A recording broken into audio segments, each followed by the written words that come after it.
Hello and welcome to a review of Transformers Studio Series 86 Grimlock. And what can I say? It's a Grimlock figure. It's really hard to screw up one of these. But rest assured, this figure is still fantastic for what it is. My only real gripe with the Dyno Mode is how visible the legs are, and that's still kind of just accurate to how Grimlock is typically. And also this spot on his back is just a big flat panel, which is really out of place, though you can somewhat fill it in with his accessories. His gun tabs in a bit finically, but pretty securely, and while I understand the complaints of it not looking the best or facing forward for practical use, I do kind of like it. It reminds me a lot of how Gundams typically store their weapons on their asses. But yeah, storing it vertically would have done much better to filling in this gap.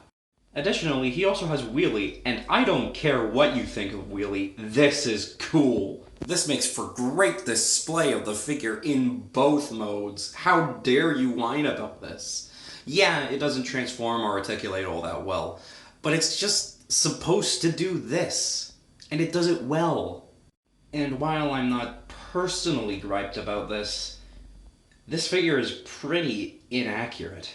The Studio Series line typically strives for screen accuracy for the figures it produces, so this figure being so detailed and not having too dark a shade of gray is really out of place in this line.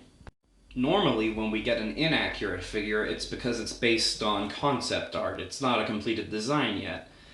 But this design has been around for over 30 years now, so it's weird. It doesn't feel like it belongs. Again, not a gripe. I like the copious sculpted detail, and the shade of gray allows it to really shine. And yeah, he doesn't have red eyes in this mode, but god damn it, that's adorable. I love his little head sculpt here. Articulation-wise, jaw opens, head looks up, head rotation, arms are on a ball joint, elbow bends to the front, elbow bends to the back, then inside out, then front and back again. And then the legs are just the robot mode arms. There's a second knee bend, and the toes do move, and that's pretty useful for making walking animations, though. With the head rotation and elbow bend, he does have more articulation than what you typically see in a dinosaur transformer like this, but he's still beaten out by Beast Megatron from Kingdom. And honestly, I do feel like they could have done better, at least with the tail, instead of just leaving it so static. Pose-wise, here he is chasing down a Jeep, being scolded by Optimus for chasing Bumblebee around, and meeting himself from an alternate universe. So while the amount of articulation he has is decent, his weight causes him to not actually be able to take on too many extravagant poses. Transformation!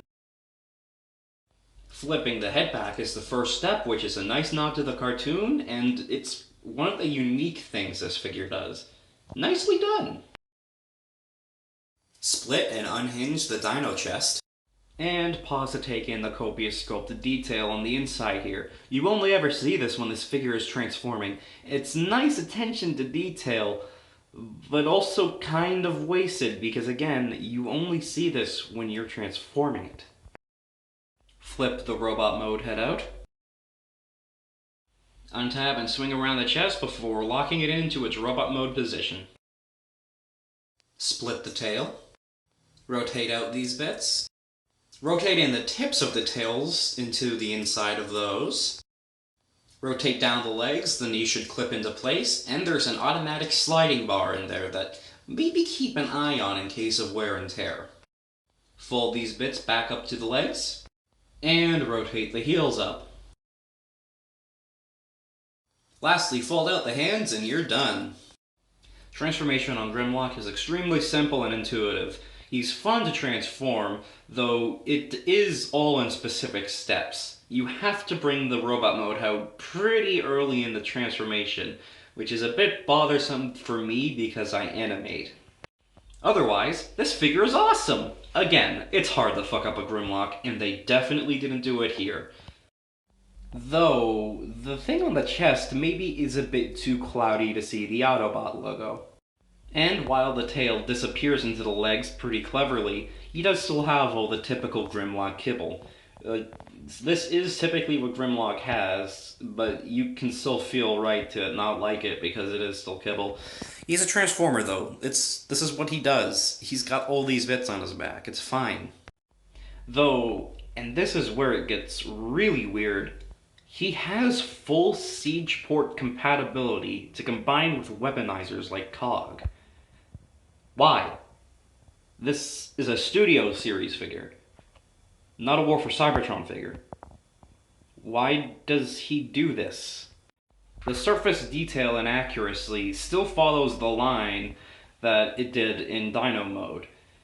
It's still really odd for a Studio Series figure. It feels like this is a War for Cybertron figure that Hasbro put into Studio Series figures because in 2020, they weren't designing Studio Series figures. Nah, couldn't be. I mean, with 30 years, the inaccuracies are a bit inexcusable. Either way, I still like this figure more for it. I prefer the figures to try and go a different direction, especially if the original screen models aren't all that good.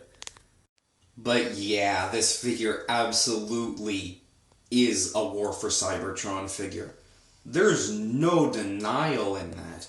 This thing feels like it perfectly fits into Siege or Earthrise. Maybe more so Earthrise, because in G1 the Dinobots were built on Earth. I mean, it's not like he doesn't fit well with them, because he does. Because it's a G1 styled figure, and they all fit well together. And for the people still, for some reason, thinking that these aren't the same line, here's a Grimlock that actually is accurate to its source material, showing how well they can do it, and how much they went in the opposite direction with this figure. So, for those of you asking for a Studio Series 86 Galvatron, that's not coming. Because Kingdom Galvatron is Studio Series Galvatron. Because it's the same line. Conspiracy Series otherwise, his articulation is pretty good. Head is on a ball joint, arms hinge out, rotate, bicep rotation, pretty deep elbow bend for a single joint, and wrist rotation. Waist rotation, wings fold back or forward, and hinge up. Legs go out, go forward, and yeah, the hinge at the hip isn't the strongest.